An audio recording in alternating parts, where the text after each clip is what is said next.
Hey guys, and welcome to a new video. Today I want to show you my last recent project, which is the Carryontalist. Carrion Golem Elementalist, but carry with a Y because this build carries you through Cyrus. It carries all content, right? That's why it's a Carryontalist. You guys get the idea why this name came up, or why I came up with this name. Anyways, this is the Carryontalist. This is my character for all things to do in this entire game, whether it's Cyrus, Uber Elder, my augmented, distant, distant memory maps, for example, right?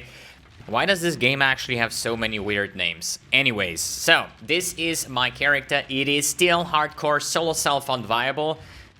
Well, it's probably not solo self-found at this stage of the build, but it's still hardcore viable. See? Slash death, 0 times, dude. I'm level 93 now. This is the highest character I've been deathless on. The second highest was the Lacerate Berserk on level 92 that died on his first Uber Elder, sadly. But this boy here, or this girl actually, have made everything deathless, which is super nice. And yes, it is a minion build, and yeah, I'm not really known for minion builds. That's why I did make some research, and I stumbled across a build guide from the Uber Elite that played Carrion Golems in hardcore Metamorph League. And together with Sandman, which is also a Carrion, or basically a Golem main, we forged out this build, and we got it to a stage where you say like, this is actually a fantastic build, both in defense, offense, like everything, and especially the MTX, because this is actually freaking cool, isn't it? It's freaking death dude with a scythe and some death golems here. It's actually a pretty fantastic build on this part. Good. I would say let's just run a map here. I would say anything. What about Penis map? Penis map is always good. Where is it? Canyon. Wait, actually I should not run Canyon map just because I'm still haven't found my Pantheons, or at least didn't make my Pantheon, so I'm not poison immune yet, so I'm just gonna skip. You know, it's always like, you just don't want to kill your character at any point, you know. If you have 1 death, it's fine. If you have 100 death, nobody cares, you know. But in softcore, if you're still deathless, you don't want to risk anything. So I would say let's run the Crystal Ore map. Let's juice it up a little bit. Let's throw this over here. Unique boss, player, recovery, maybe not. This is extra. That should be fine. So for the map showcase, we're going to run this tier 16 Crystal Ore map on Awakening level 8. So you see what the end game on this build looks like. And I'm going to say I really enjoy this build. I'm not entirely sure if it's because... what is this loot filter? Oof. Give me a second. mbX filter MK6. There you go.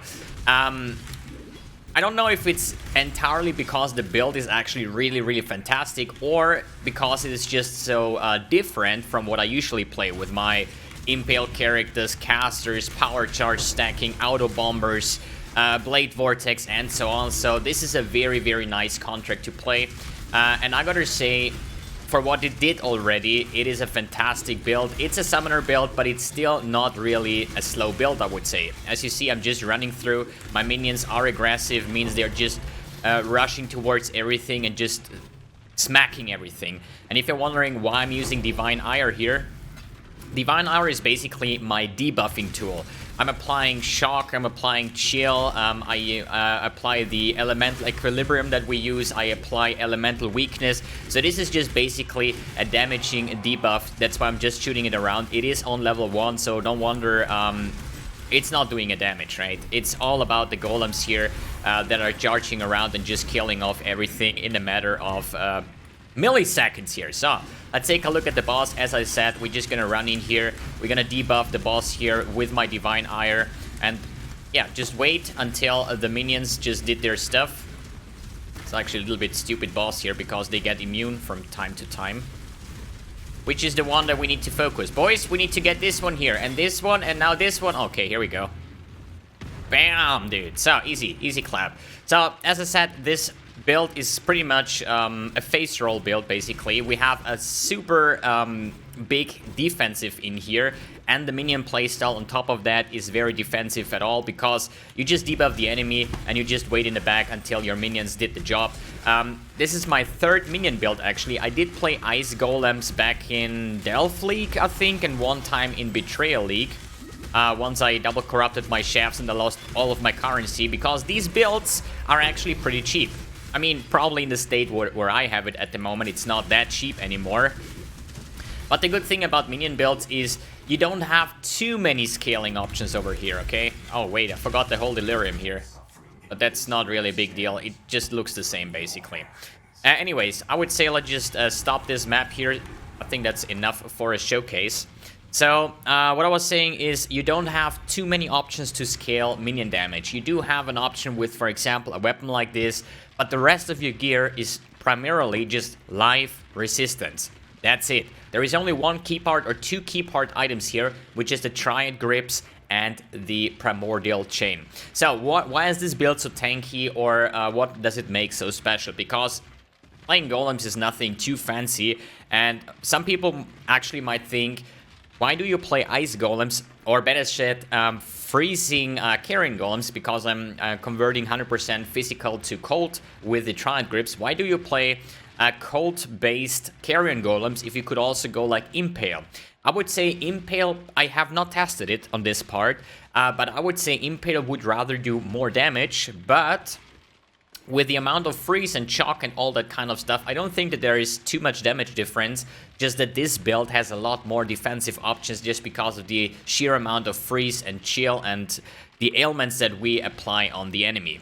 Good, what are the key facts of this build? First of all, we are focusing on chaos resistance. So, as you see here, I have 112 chaos resistance, 86% maximum resistance, and this comes from the Glorious Vanity. You just divine them to get Xibaqua, and then you can have Divine Flash. So Divine Flash is basically making your energy shield useless, and 50% of ally damage is taken as chaos damage, and 10% maximum chaos resistance. And I was lucky enough to get the Cult of Chaos here with the +1 max chaos resistance and chaos resistance in general. That means that 50% of my elemental damage that I receive will get through my chaos resistance first, as well as I do have the physical damage taken from hits as chaos damage, so that's another layer of defense to mitigate physical damage income, because it the 15% is also going through the 86% mitigation first. On the next part, we are using, as I said, the Triad Grips to convert 100% physical damage to cold damage for my minions. So my minions will only do cold damage, which is super nice, because with the keystone here, the Elementalist, was it Elementalist? No, it was actually the Leech of the Primordial, which says summon golems are immune to elemental damage. Since my golems only do elemental damage from this point on with the Triad Grips, they are reflect immune. And that's also the reason why I'm running a level 1 Divine Ire, because Divine Ire is a physical lightning skill. Was it lightning? I think it was lightning. Fist converted to lightning, yeah. So it's a physical lightning skill, but when I keep it on level 1, I can also run reflect maps. The problem is, if I would level this up to like level 20 or something, I would probably have enough damage to just kill myself on a reflect map. So I just decided I skip this, or I keep this on level 1, because it's a debuffing tool anyways, and not focusing on Divine Ire. We have here, for example, Unbound Ailments, we have Early Proliferation, and Bone Chill, just to support the Golem. So it doesn't really matter if this Divine Ire is level 1 or level 20, because, as I said, on level 1 you can just run all kinds of reflect maps, because the golems will not kill themselves, because they are elemental immune, and I wouldn't kill myself either with this, I don't know, 25 damage physical Divine Ire shot.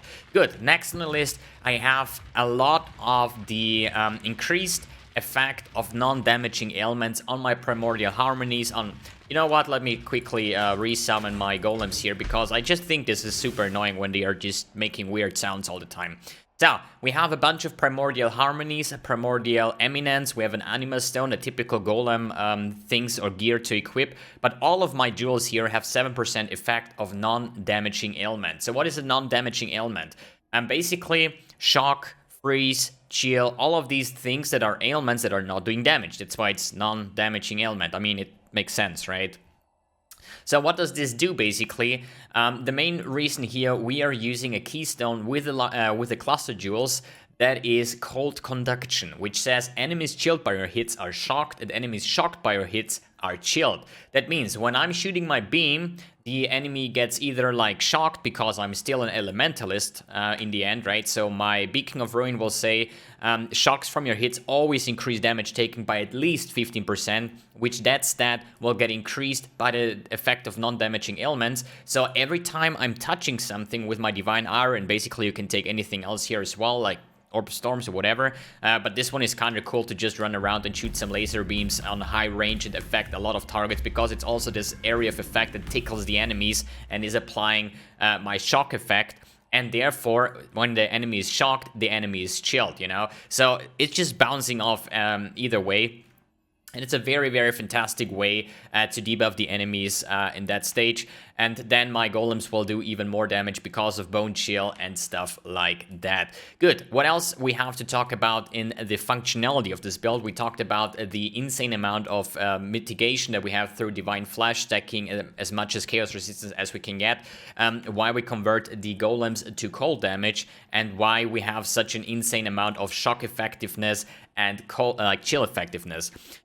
For example, one thing I want to mention, if you're thinking like, what about temp chains? Temp chains is pretty nice as well, yes. Yeah, it is, but chill will not get reduced by bosses, because if you check the wiki, bosses do have like 60% reduced curse effectiveness, and this is not getting applied by chill. So chill overall will do a better job than temp chains in this part. Then we also use phase acrobatics, focusing on dodge and spell dodge, which rounds up the defense pretty well. Then, in terms of the Divine Ire again, so we shoot this thing with my gloves here with Ally Weakness, we apply that one. Then we're applying the Elemental Equilibrium. Elemental Equilibrium is basically a keystone that says enemies you hit with elemental damage temporarily get 25% resistance to those elements and minus 50 to the others. Which means if my Divine Ire has only physical and lightning, so physical is not an element, but lightning is. That means as soon as I hit something with my Divine Ire, the enemy gets plus 25 lightning resistance, but loses 50% cold and fire resistance, which that uses my minions because they do only cold damage. And with another point here on the large cluster jewel, it's Race and Pillage, they also have a chance to ignite the enemy and get physical as extra fire. And with these gloves we have additional chance to freeze, shock, ignite, so it's basically bound on ailments build. Another layer of defense here is the Elemencer here. 35% chance to avoid elemental ailments per summon golem. We have a total of 9 golems, which gets me up to like, I don't know, like more than 300% chance to avoid elemental ailments, which basically makes me freeze immune, chill immune, shock immune, and all that kind of stuff. This is basically the same as we used on the last character, which was the bow character, the bleed bow, that was focusing on the small cluster jewels, if you remember, the flexible sentry to get 100% ailment immunity. The Elementalist here gets it through the passive nodes if you're going that route with focusing on the golems. Good. That is the small part here of explaining how this character actually works together. And now we're gonna go over the gear, about the gem choices, and what I've done to the build and what you could do better. Or if you haven't the budget that I used in this build, and I kind of don't even know how much it was actually, but how to save currency on this build. So I would say, first of all, top to bottom, I use a bone helmet here, which has increased damage for minions with the effect of stone golems. My golem currently gives me about, I would say I have a total of like 1,300 or 1,500 life regen per second, which is kind of insane here. You don't need the enchant, you don't need the bone helmet. Everything you always, on every single rare item that I use here, you start off with life and resistance. And if you have the currency, you can invest more. So I took an Elder plus Redeemer helm here, and I focus primarily on the minion life and for the minus cold resistance, since my Carrion golems do only cold damage, right? So this is like the high-end version that I posted on YouTube as well, when I annulled off the accuracy and the whatever was on it. So this is as good as it can get. So some people will think like, why not minion damage, why minion life? Simple thing, this is the helmet for my support golems. So I have a lightning golem, I have chaos golem, I have feeding frenzy and summon stone golem. So 3 golems here that will be supported by minion life, and all I want to do for these golems is that they stay alive. So I don't care if my stone golem does like 1000 DPS or 1500, because the main damage will come from the carrying golems, while the other 3 golems are just acting as a support golem here, right? That's why I took the minion life here, and the level of socket minion gems will actually make my chaos golem to give me 5% physical damage reduction, which is super nice to have. And the feeding frenzy makes my minions aggressive, so that's also very nice to have. Good. On the chest, for example. Chest is basically life resistance. It always starts with life and resistance. I don't need really a 6-link for that. A 4-link and a 2-link should have been the better option, but when I'm crafting gear, I'm always like 6-linking my base, make it 30%, item sells much more to vendors, and then I start crafting. But in the matter of forging out this build, we decided to take a coronal maul for our 6-link carrying golem. So this 6-link here is totally not needed, because here I have a convocation, custom damage taking, immortal call, and flesh offering as a 4-link. And here I have hatred and generosity support, so the hatred will affect my minions instead of myself. So this link here is completely useless. In the end, life resistance, if you have an open prefix, you could take the dodge and spell dodge craft here. You want to focus on dodge as good as you can. I did not make that on this part. I crafted this chest with triple tier 1 life. The fist damage taken is chaos, and every 5 seconds I'm regenerating 15% of my life over 1 second, which is another layer of defense. If I would recraft this thing, I would go for, I think it was an Elder base, where you can get a chance to dodge attack hits, chance to dodge spell hits, and you probably can get up to a very nice amount of dodge. I currently have, without my golems here, 40 and 30%. With my flask, it's 50 and 40. If you have dodge on your chest and on your boots, you can technically get up to like 60, 70, or if not even max dodge, which is another sick layer of defense. But in the end, it's still softcore in this part, so this is probably something more for hardcore players. Then go for the triad grips. These are actually pretty cheap. I paid, I think, like 60 chaos for those, so they are pretty cheap with the elemental weakness, which is a sick damage boost. You don't need that in the start if you have a low budget, but if you can, I would definitely add that.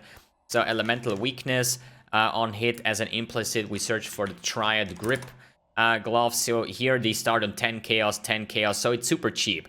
You might wonder, they have the wrong colors, we want to have full green. That's true, but don't worry, on the crafting bench you can recolor those. You just have to pay the same amount of Val orbs together with the chromatic orbs to recolor it. So if I would just put off my gems here so I can show it to you. So if I would say we buy these gloves here, they are like double blue, double red. You're just gonna buy like 3 greens, 120 Val orbs, 120 chromatics, and you can just recolor this one and then go for sockets in the end, and go from 3 sockets, 4 sockets, 3 sockets, 4 sockets until you hit the last green. So it doesn't really matter if the gloves that you want to buy have 4 greens or not. The only thing that counts here is the ele weakness. Obviously, if you can get, take the 4 green sockets, I don't know if there is one in the market, 4 exalts, and as you just saw, without the 4 green sockets, they go for 10 chaos. And I promise you, recoloring that to 4 green will not cost you 3.9 exalts in the end, right? The misclick happened. Good. So in here, I'm having a dash, second wind support, custom death, and portal on a deathless character, which is super nice. The problem here is I have no idea where I should spend green gems on. You want to have green gems for the fist to lightning conversion. You could probably live off with like 3 green and 1 red here, because this is the fist to fire conversion. It's just not allowed to be lightning, because then the elemental equilibrium will basically just make the enemy take lightning damage basically from the minions, and then blah blah blah, you know. Although we cannot even apply, the minions cannot even apply elemental equilibrium, but still, you want to have, the best option is 4 green. But if you cannot get 4 green, then 4 green, 1 red would probably work as well for the physical as extra fire, as I explained before with the ignite and so on. It's not a big deal at all. But in the end, I had to stick it full. And if you remember on my last video, I said dash sucks, you know. until I actually put in the lockstep mode. So I was always playing on predictive mode, and when I changed to lockstep, now I'm having absolutely no problems with dash anymore. So I would personally like to use flame dash instead of dash, but as I said, I needed the green sockets for the conversion, and I don't know what else I should put into there for green sockets. Good. For the boots, I choose to go with life resistance. As I said, I'm like almost crafting everywhere cold lightning resistance or any other like chaos resistance just to max my chaos resistance.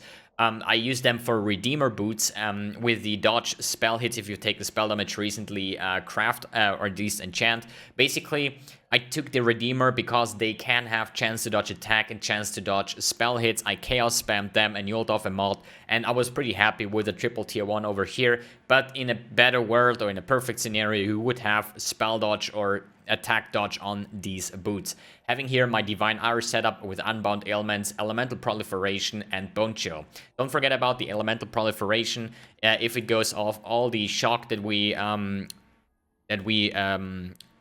proliferate, the enemies will also be chilled, and the chilled enemies that we proliferate will also be shocked. So it always goes hand in hand with the chilled shock over here. Good. Other than that, let's talk about the weapon. So this is a +1, and the socketed skills deal 20% more attack damage with the aspect of the Avian. How did I craft this one? I took the base, which is a Coronamal. You can take any other base as well, based on your strength. But since I have a belt with like 60 strength on that one, it was not really a hard thing to reach the strength cap here to wear this weapon. And in the end, it gives me some area of effect, which is not too bad at all. Let me quickly take a sip of coffee. There we go. So, to get this weapon, you need a shaped staff, basically, or two-handed mace. And then you're basically alt spamming for the 20% more attack damage. I think it is item level 83. I'm always purchasing 86 on every single piece because this is my favorite item level and I don't have to worry about that one at all. I think the base was like 8 chaos, so it's nothing too special here. So you're alt spamming for the socketed skills deal 20% more attack damage. Then you augment for a second. I think the best way to show that is actually if I write it down. So basically, step by step, you get the your two-handed mace on this part, and you're alt spamming basically to hit the 20%. What is it? 20% more attack damage. I think something like that. 20% more attack damage.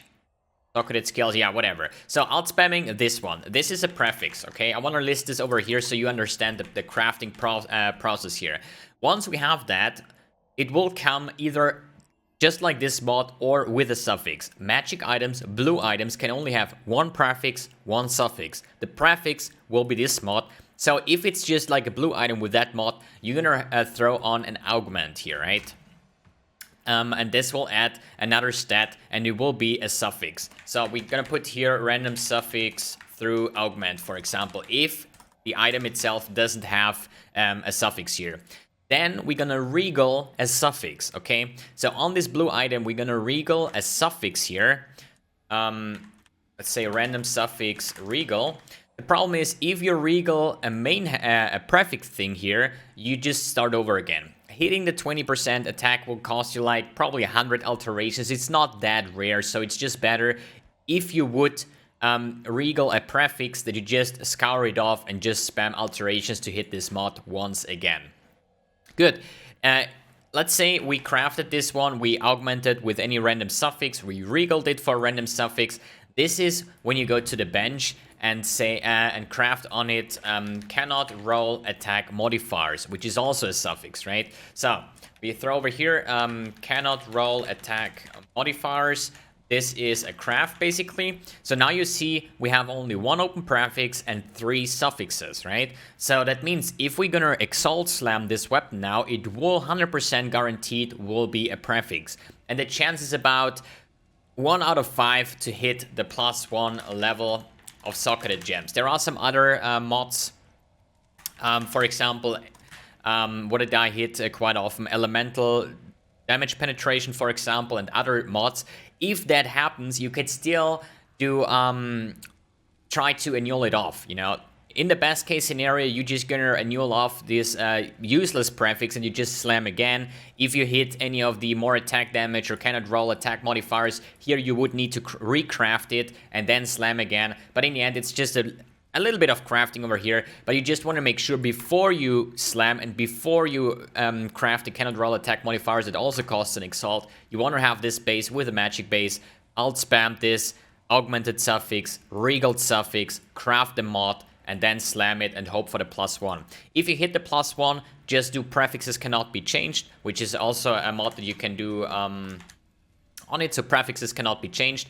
And then you scour the item and will be naked weapon with just +1, and the socket scales to 20% more attack damage. Then you can just multi-mod it with the +2 level of socket support gems and minion attack and cast speed. And then you go to the bestiary and craft on it the aspect of the avian skill, which is our minion aspect that we can craft or at least use as an aura.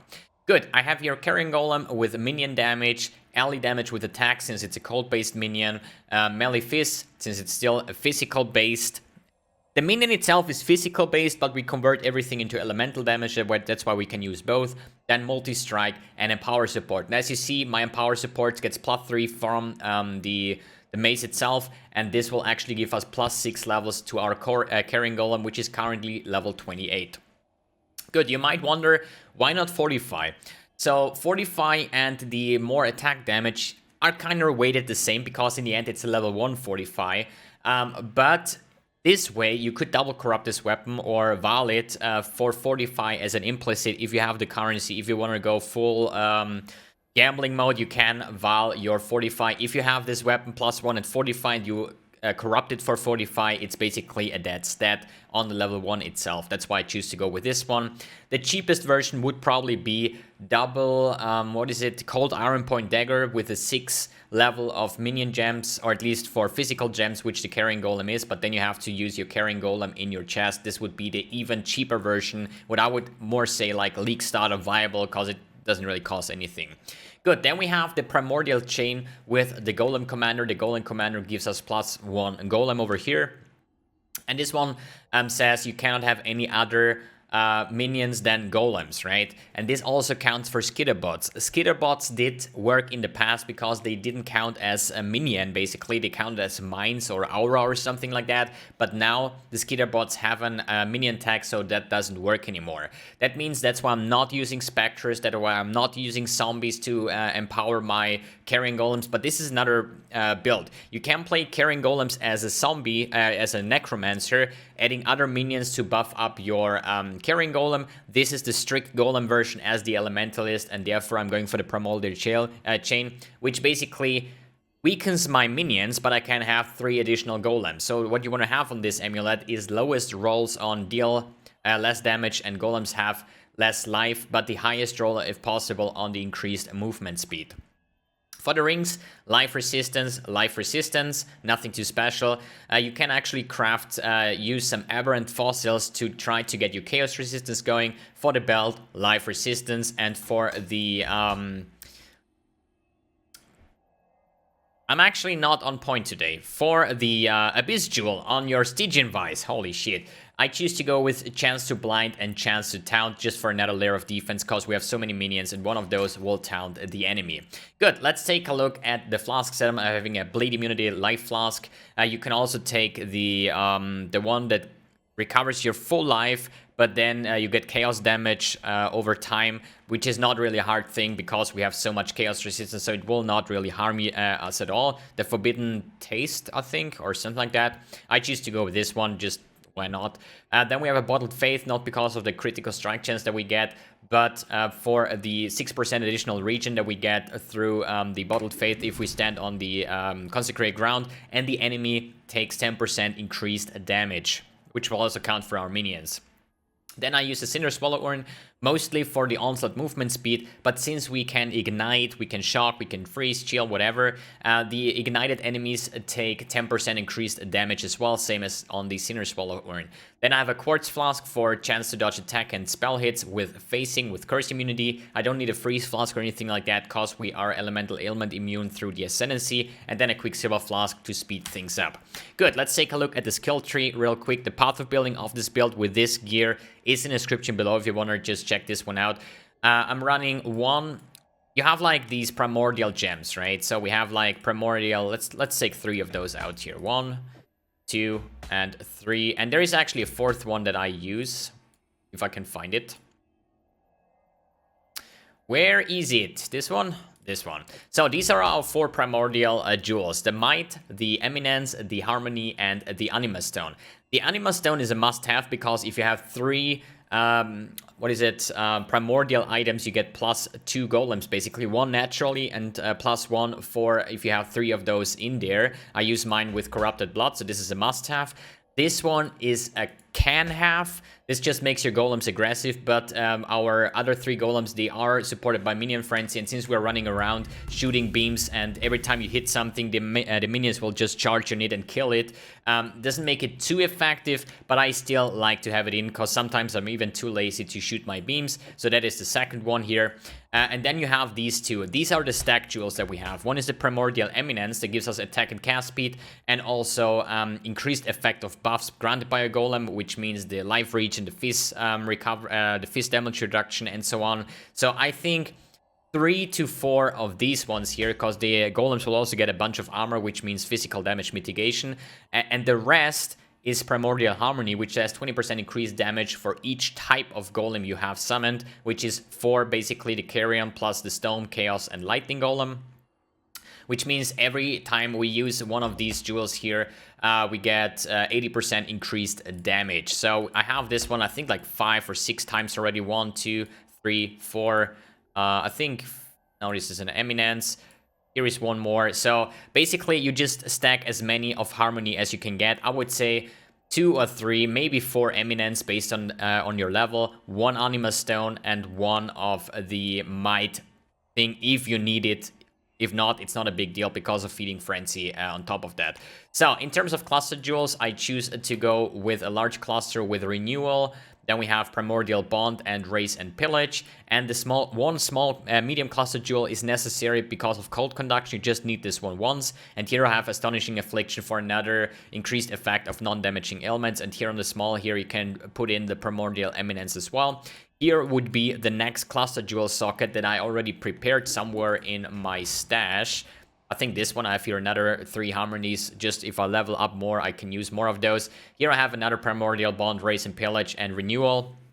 And with the 2 jewel slots, I would put in 2 harmony jewels on top of that. But since this character haven't died yet, I just want to stay with the life points that I have. But in the better word, basically, if I just skip a couple life nodes, I would put in here the second cluster jewel that is kind of the same as this one, just without this one, but 2 times Primordial Harmony. Good, this is explained. As I said, path of building link is in the description below. Let's take a look at the Pantheons. I have here usually Soul of Lunaris upgraded for the avoid projectiles, the dodge, and so on. And I don't really need Shakari at the moment just because I haven't upgraded her. But I would definitely recommend going immune to poison once you upgraded the Pantheon when you kill the Desert Spring boss, the Scorpion with the Divine Vessel. Would definitely recommend. If you go Uber Elder, you can take Soul of Yugol. Good. For the bandits, I killed all because kill points are very, very much needed here.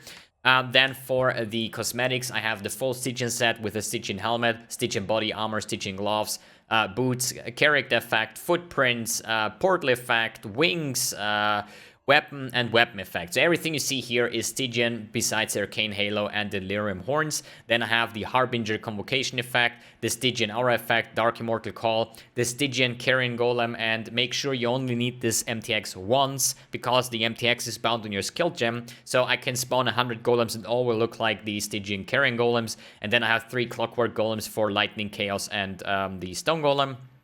Dash doesn't have an MTX. At least it has, but it doesn't really match up red and blue, so we take it white. And then the Divine R, which is red, but there is no other effect here. And I think, I don't know. I kind of like the Rad Beam a little bit more, I don't know. Especially because it plays some music in the background while you're channeling this skill. Good. We talked about the equipment, the how to get those things, the gems, the skill tree, the flasks, the jewels, and no, we are not using any kind of water reside or something. That's completely unnecessary or useless, better said, because of the generosity. Then we talked about the defense, offense, the MTX, the Pantheons, the bandits. I think everything is set. As I said, character is still hardcore viable, 0 death. But I think once I die for the first time on this character, I would just remove a couple of life points and go for even more damage. Good. That's it. That's it for this build guide. Hope you enjoyed this kind of build. So thanks for tuning in. Thanks for watching, and see you on the next video.